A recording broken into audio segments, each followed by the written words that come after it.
嘿呀，哈嘿咿耶呀，哈嘿咿耶呀，嗨呀。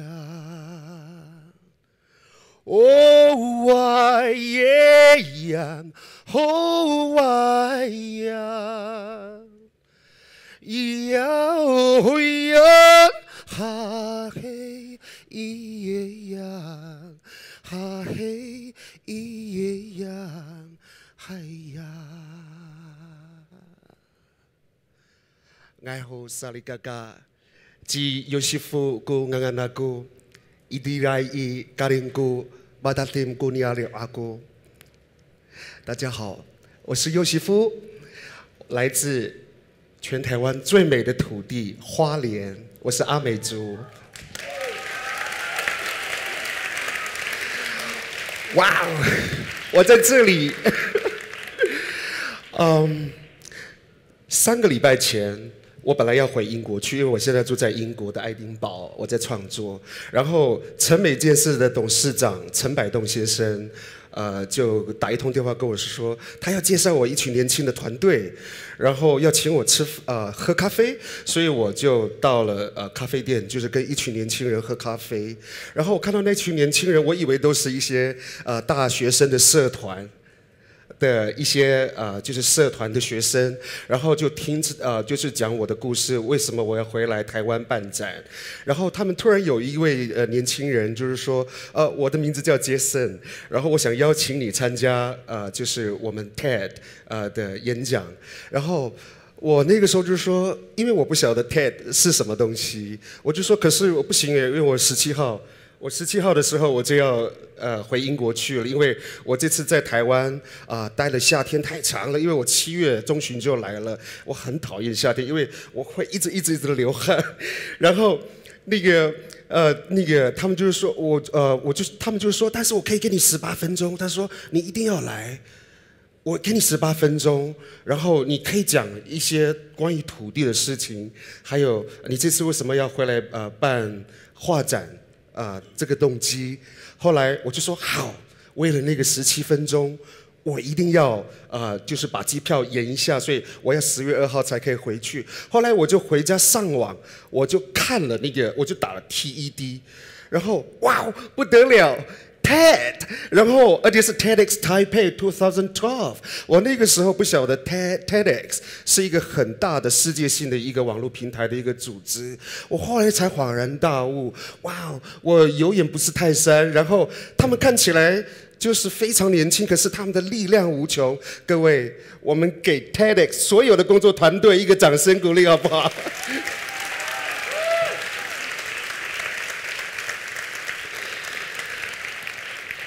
这个平台，我想它是这个我们国家社会非常需要的一个平台，因为它重视教育，它重视人文，而且它重视人的感觉，所以呢，我就决定我一定要来参加，甚至有一天如果有机会，我也愿意当 TEDx 的志工，甚至连我的爸爸我也邀请过来，因为我陷害我爸爸就说，你可以过来讲一下你编渔网的故事，因为我爸爸他是目前台湾阿美族最后的渔网的编织人，他也在现场，他明天会来讲手作的骄傲，我先帮爸爸打个广告一下。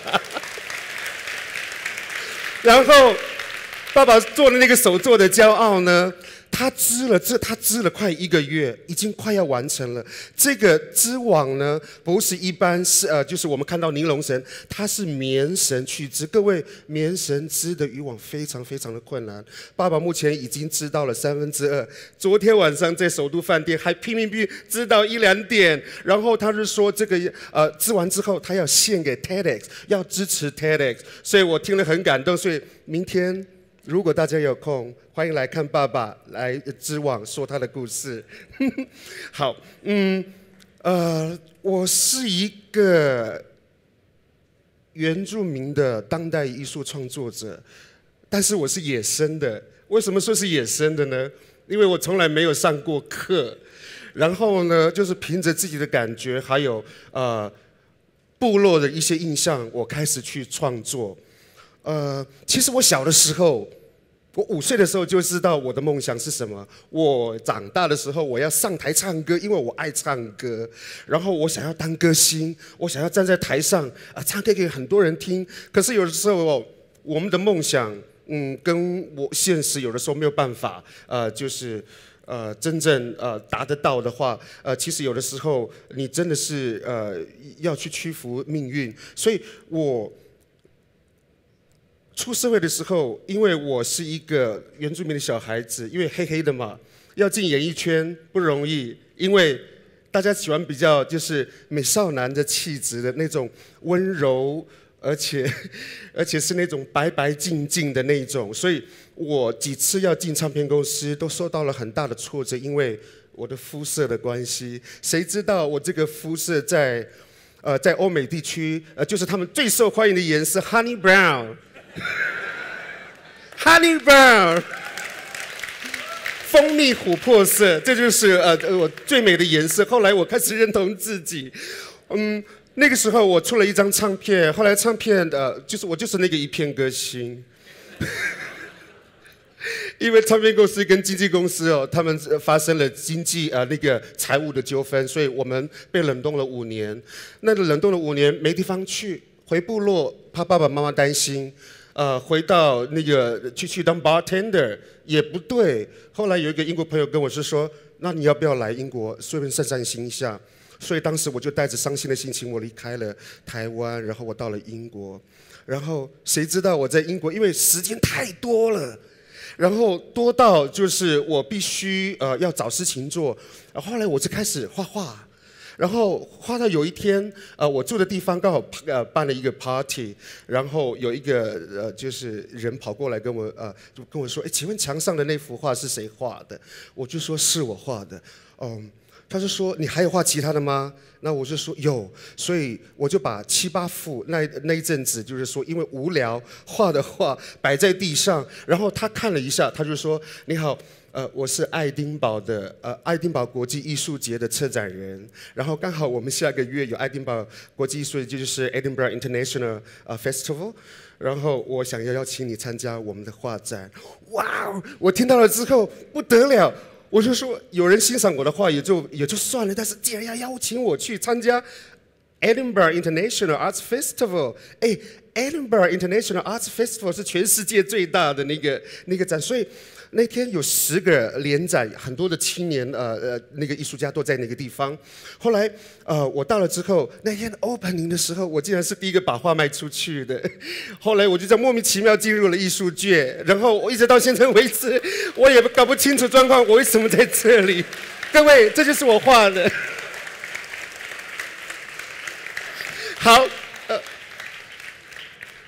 我这次回来，我是有感而发，因为延长寿基金会，就是在3年前在花东地区办了一个艺术营，然后当时邀约了蔡国强教装置艺术，林怀民教舞蹈，朱宗庆教音乐，然后呢就找我这个小喽啰来就是要在绘画。我那时候还跟总裁说，严总裁就是说，总裁有没有搞错？他们都是大咖的，我这么小咖怎么办？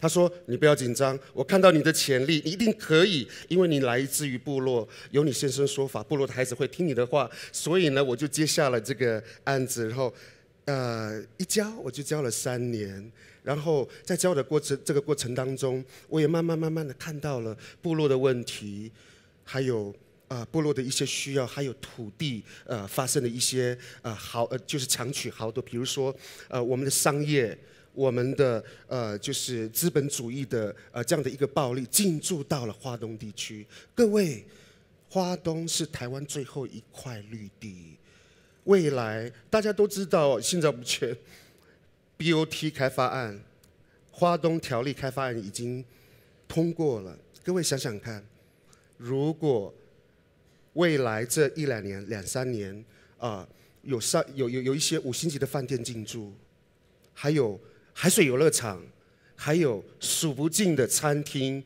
一品店，在进驻那个台湾最美的花东土地的时候，各位想想看，它会变成什么样子？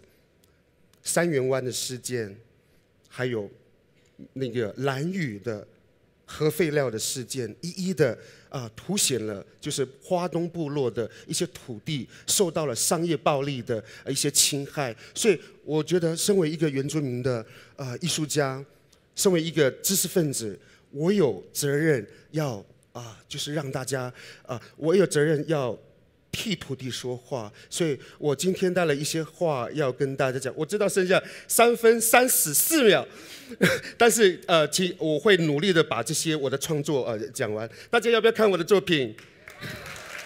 可是虽然是野生的，可是各位是 organic 的。好，各位这个叫笑两个。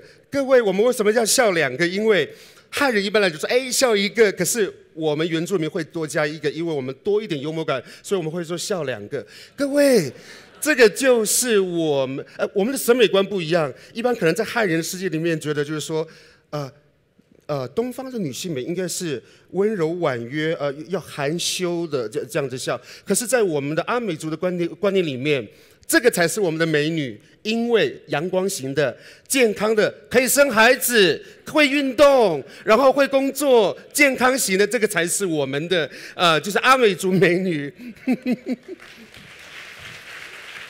谢谢。好，接下来这个叫什么事这么好笑？那刚刚可以看到那个哈哈大笑的那个是少女，为什么她们要那个捂住嘴巴呢？难道她们不是美女吗？她们也是美女，因为她们吃了很多的槟榔，所以有红砖牙，所以不好意思，所以这就捂起来了。好，接下来这个叫满足。各位，我们的族人说，我们的齐老师说，如果你出去捕鱼的时候，不要一次抓光，抓今天够吃的就好了。因为为什么？我们懂得生态的平衡。如果以资本主义来讲，他们会说，怎么这么浪费？那么大一片海洋，这么多的鱼，为什么不一次抓光，然后拿出去卖，然后一次赚很多的钱，一劳永逸？可是我们原住民的生活的价值观，我们不认为是这个样子，因为我们在乎环境的和谐跟环境的平衡，这就是原住民的生活智慧。剩下1分34秒，然后这个呢，各位，这是我的爸爸，我的妈妈，然后这个叫大地的礼物，因为去年有一天夏天，我回到就是妈妈的客厅，然后我就看到了一大堆的蔬菜水果，然后我就问妈妈，就说你哪边买的？怎么买这么多？太多了吧？她就说没有啊，旁边我们自己种的这样子。然后各位可以看到，这个是面包果，那个是木瓜，这个是丝瓜。各位，这个是部落的人，他们都是用手自己亲手栽种植物。然后呢，虽然现在的人有很多的人就是说有 supermarket 可以去，很方便，但是少了一个东西，人的温度。各位，你给孩子最好的东西就是你自己亲自栽种的蔬菜水果因为你跟土地有关系、有感情之后，种出来的东西就不一样。各位。我最后我要留下一个见证，就是说，在圣经里面有告诉我们是说，如果我们的心地善良，我们真爱土地，这个土地也会为我们效力。希望我可以把这样的一个讯息告诉大家，我们要好好的珍爱我们的土地支持我们花东部落的这个土地。未来各位，我希望就是如果我们需要你的时候帮助我们站在同一个阵线上。虽然我们的力量非常的卑微，但是我相信我们并不孤单。谢谢各位。